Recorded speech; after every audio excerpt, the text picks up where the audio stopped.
नमस्कार दोस्तों, मैं प्रदीप कुमार माहुलिया, सहायक आचार्य अर्थशास्त्र, राजकीय महाविद्यालय सागवाड़ा। शुरू करते हैं पब्लिक फाइनेंस का टॉपिक क्लासिफिकेशन ऑफ टैक्सेस, करों का वर्गीकरण, पार्ट 2। इससे पूर्व जो पार्ट फर्स्ट था उसमें हमने पढ़ा कर, डायरेक्ट टैक्स, इनडायरेक्ट टैक्स और progressive tax, proportional tax, regressive और डिग्रेसिव टैक्स। अब इसी से आगे पढ़ते हैं टैक्स। एक बार दोबारा रिपीट कर देता हूँ कि टैक्स क्या होता है। कि कर एक अनिवार्य भुगतान होता है जो व्यक्ति द्वारा सरकार को दिया जाता है। व्यक्ति जो है सरकार को बिना किसी लाभ की आशा से चुकाता है। जैसे आयकर, व्यक्ति की आय पर जो कर लगता है उसे कहते हैं आयकर। निगम कर, कंपनियों की आय पर, जो कॉरपोरेट कंपनियां उनकी आय पर जो कर लगता है उसे बोलते हैं निगम कर। करों की कुछ विशेषताएं होती है। कर एक अनिवार्य भुगतान होता है जो सरकार जिस व्यक्ति पर लगाती है वह व्यक्ति करों का भुगतान सरकार को अनिवार्य रूप से करता है। तो अनिवार्यता का एक गुण प्रमुख होता है इसमें। दूसरा है कि कर वसूली जो है सरकारी संस्था के द्वारा की जाती है। जो करों की वसूली करती है सरकारी संस्था करती है। और तीसरी ये कि कर देना व्यक्ति का क्या है, निजी दायित्व है।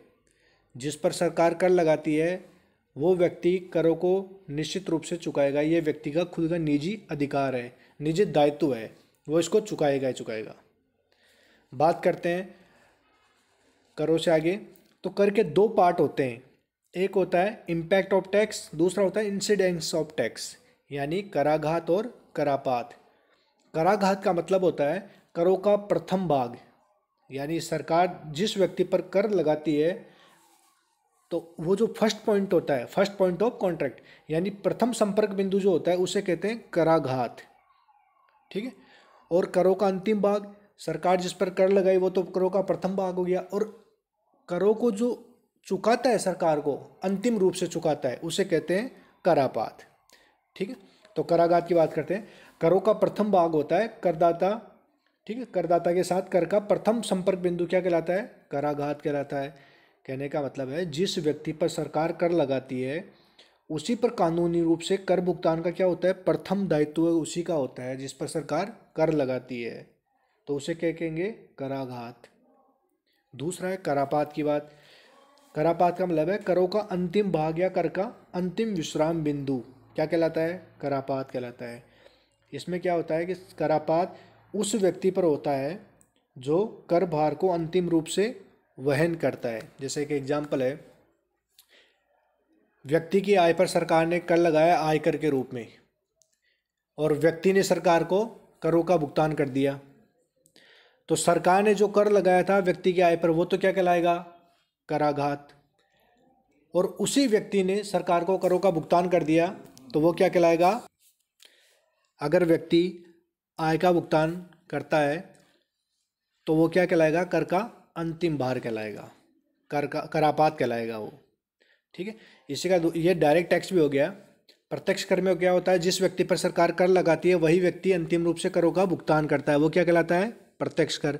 और अप्रत्यक्ष कर में क्या होता था कि जिस व्यक्ति पर सरकार कर लगाती थी वो करों का प्रथम भाग, लेकिन करों का अंतिम भाग कोई अन्य व्यक्ति चुकाता था।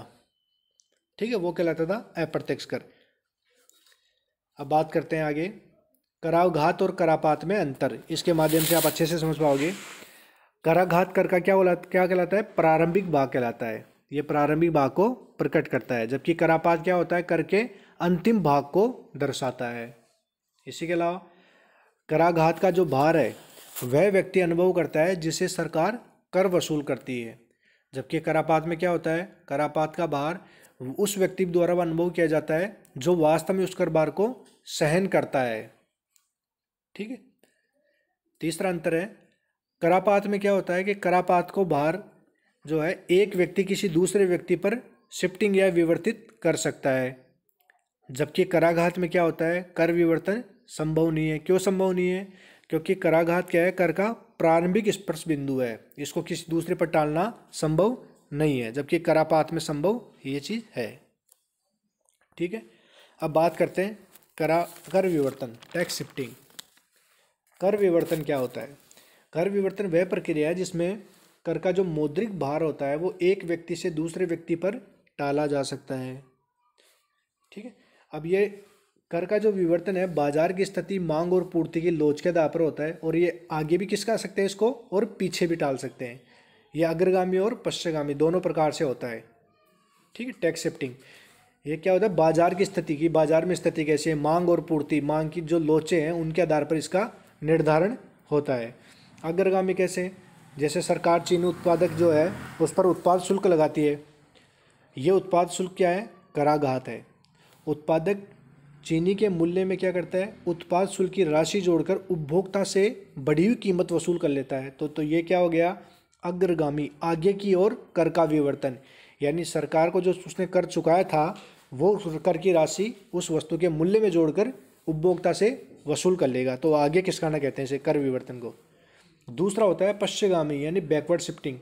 इसमें क्या होता है कि चीनी उत्पादक जो है, उत्पादन के जो साधन थे, जैसे मजदूर थे, लोन लिया तो उस पर ब्याज था, या कच्चे माल था जैसे गन्ना चीनी के उत्पादन के लिए, तो उन जो मजदूर, ब्याज और कच्चे माल के उत्पादक थे किसान, उनसे क्या करता है? वो उन वस्तुओं का कम मूल्य देने का प्रयास करता है, या उनको कम मजदूरी या कम ब्याज या उनको कम कीमत देने का प्रयास करता है।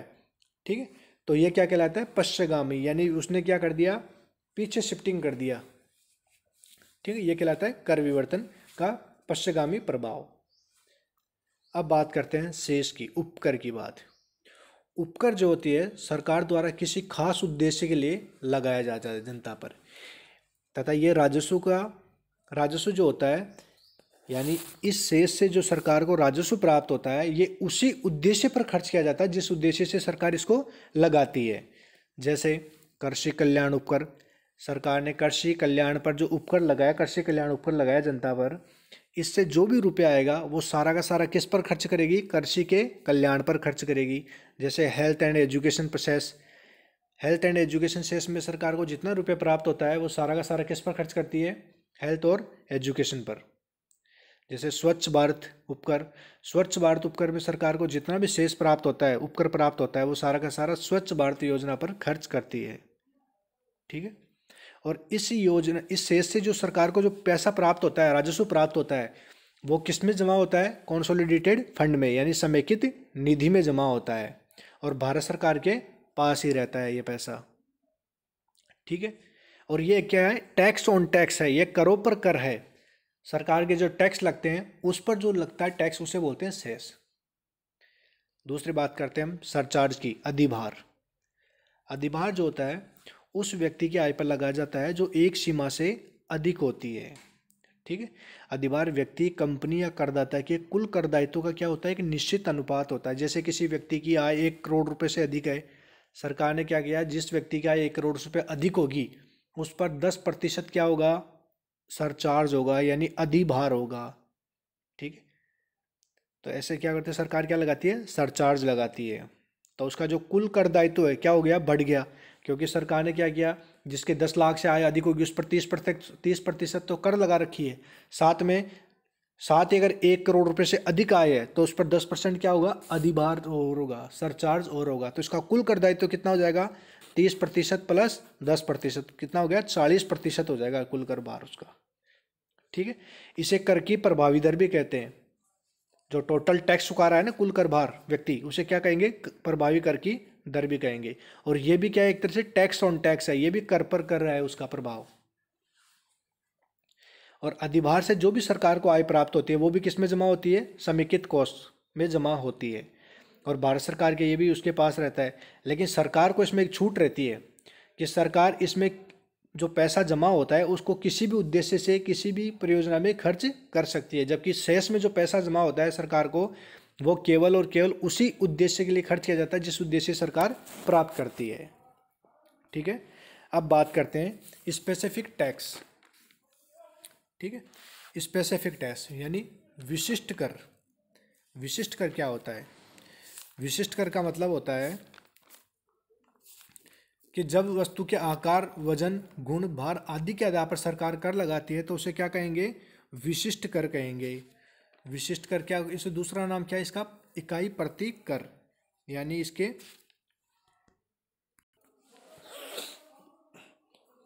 इसमें जो कर लगाया जाता है वो प्रति इकाई के आधार पर लगाया जाता है, जैसे प्रति लीटर, प्रति किलो, ठीक है, प्रति टन। इसमें कर की दर जो होती है वो कैसे होती है? प्रति टन या प्रति किलो या प्रति इकाई होती है, ठीक है। इसमें ये होता है कि वस्तु का जो भी कर लगाया जाएगा इकाई के आधार पर निर्धारित किया जाएगा, चाहे वस्तु का मूल्य कितना भी हो, उससे कोई फर्क नहीं पड़ता, ठीक है। दूसरा बात करते हैं मूल्य अनुसार कर। मूल्य अनुसार कर का मतलब होता है जब वस्तु की कीमत के अनुसार कर लगाया जाता है। वस्तु का जो मूल्य होता है उस मूल्य के अनुसार सरकार टैक्स लगाती है तो उसे कहेंगे मूल्य अनुसार कर, ठीक है। अब बात करते हैं कर परिवर्जन की, टैक्स अवॉइडेंस। कर परिवर्जन में क्या होता है? जब करदाता आयकर के कानूनों के अंतर्गत कर छूट की पालना करके अपने कुल कर दायित्व में क्या करता है? कमी कर लेता है, तो उसे क्या कहेंगे? कर परिवर्जन कहते हैं। ये क्या है? कानूनी है। कर परिवर्जन का सीधा सा मतलब ये है कि व्यक्ति की आय पर जो कर लगता है, व्यक्ति अपनी आय में जो कर है उस कर की राशि को कम करने के लिए जो टैक्स की छूटें हैं, ठीक है, जो टैक्स रिबेट दी जाती है सरकार के द्वारा, 80G जैसे स्टैंडर्ड डिडक्शन हो गया, उन कर छूटों के नियमों के अंतर्गत जो अपनी आय को कम दिखाता है नियमों का लाभ लेकर और अपने कर दायित्वों में कमी कर लेता है, उसे कहेंगे टैक्स अवॉइडेंस, यानी कर परिवर्जन कहेंगे उसे। दूसरी बात करते हैं कर अपवंचन। कर चोरी भी कहते हैं इसको। इसका मतलब ये होता है कि करदाता क्या होता है, कई बार जानबूझकर अपनी आय को क्या करता है? कम दिखा लेता है और अपने टैक्स दायित्वों में कमी कर लेता है। यानी व्यक्ति अपनी आय को कम दिखाकर सरकार को कर का भुगतान कम करता है, तो उसे क्या कहेंगे? कर चोरी कहेंगे या कर अपवंचन कहेंगे। ये क्या है? गैर कानूनी है, जबकि कर परिवर्जन क्या है? कानूनी कार्य है, क्योंकि वो तो कानून के अंतर्गत जो नियम है उसके अनुसार कर छूट लेता है, और जबकि ये क्या है? चोरी छिपे अपनी आय को कम दिखाता है। इससे क्या होता है? इससे अर्थव्यवस्था में क्या होगा? ब्लैक मनी इकट्ठी हो जाएगी, काला धन जमा हो जाएगा। धन्यवाद साथियों, उम्मीद करता हूँ आपको ये वीडियो समझ में आया होगा। आगे करते हैं, आगे इसके जो नेक्स्ट पार्ट है वो लेकर आऊँगा आपके सामने जल्दी। धन्यवाद।